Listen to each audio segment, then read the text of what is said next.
ఉదయాన్నే జాలర్లందరూ చేపలు పట్టడానికి సముద్రంలోనికి బయలుదేరారు. గిరి కూడా చేపలు పట్టడానికి సముద్రంలోకి వెళ్ళాడు. అలా రోజు చేపలు పడుతున్న గిరికి ఇంకొంచెం ముందుకు వెళ్ళి చేపలు పట్టాలనిపించింది. అప్పుడే అతని వలలో ఒక బంగారు చేప చిక్కింది. ఎక్కడ గిరి చంపేస్తాడో ఏమో అనుకొని బంగారు చేప మాట్లాడడం మొదలుపెట్టింది.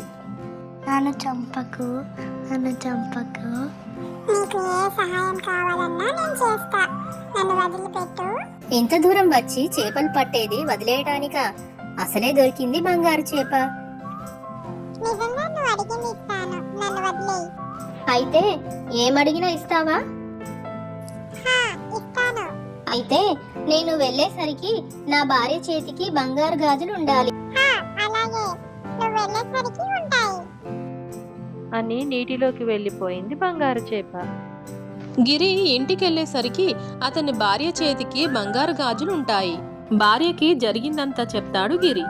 దురాశపరురాలైన గిరి భార్య మంగ ఈసారి గిరిని పంపి పెద్ద రాజమహల్ లాంటి భవంతిని అడగమంటుంది. గిరి సముద్రం దగ్గరికి వెళ్ళి బంగారు చేపను పిలుస్తాడు. కాసేపటికి సముద్రం నుంచి బంగారు చేప పైకి వచ్చి, గిరి చెప్పు, ఎందుకు పిలిచావు అంది.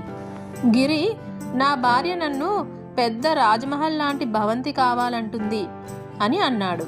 దీనికి బంగారు చేప సరే నువ్వు వెళ్ళేసరికి ఉంటుంది అని చెప్పి నీటిలోకి జారుకుంటుంది. గిరి ఇంటికి వెళ్ళేసరికి అతని పూరి గుడిసె స్థానంలో రాజ్మహల్ లాంటి భవంతి ఉంటుంది.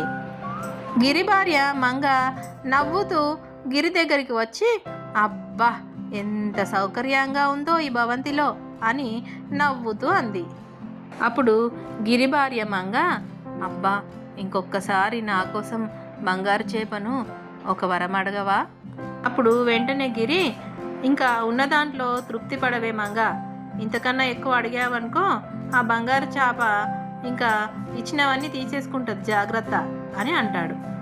అంతా మీ భయం, కానీ బంగారు చేపను నా కోసం ఒక్క వరం అడగరా? సరే చూద్దాంలేవోయ్. మంగ కోరిక కాదనలేక సముద్రం దగ్గరికి వచ్చి బంగారు చేపను ఇంకో వరం అడుగుతాడు గిరి. చెప్పు గిరి, ఎందుకు పిలిచినావు అని అంటుంది బంగారు చేప. మంగ సర్వశక్తిమంతురాలు కావాలనుకుంటుంది. నువ్వు బతకాలంటే ఈ వరం ఖచ్చితంగా ఇవ్వాల్సిందే అంటాడు గిరి. సరే, ఈ వరం ఇస్తాను. కానీ మంగ మనసులో దురాశ ఉంటే మాత్రం ఈ వరం వికటిస్తుంది. జాగ్రత్త సుమా అంటూ నీటిలోకి వెళ్ళిపోతుంది బంగారు చేప. గిరి ఇంటికి వెళ్ళేసరికి మంగ ఆనందంగా ఎదురొస్తుంది అనుకుంటాడు. కానీ మంగ ఏడ్చుకుంటూ వచ్చి గిరిని పట్టుకుంటుంది. గిరి, ఏమైంది మంగ, ఎందుకలా మొహం దాస్తున్నావు అని అంటాడు. మంగ మొహాన్ని చూసిన గిరి ఒక్కసారిగా ఉలిక్కి పడతాడు. ఏమైంది మంగ, ఏమైంది?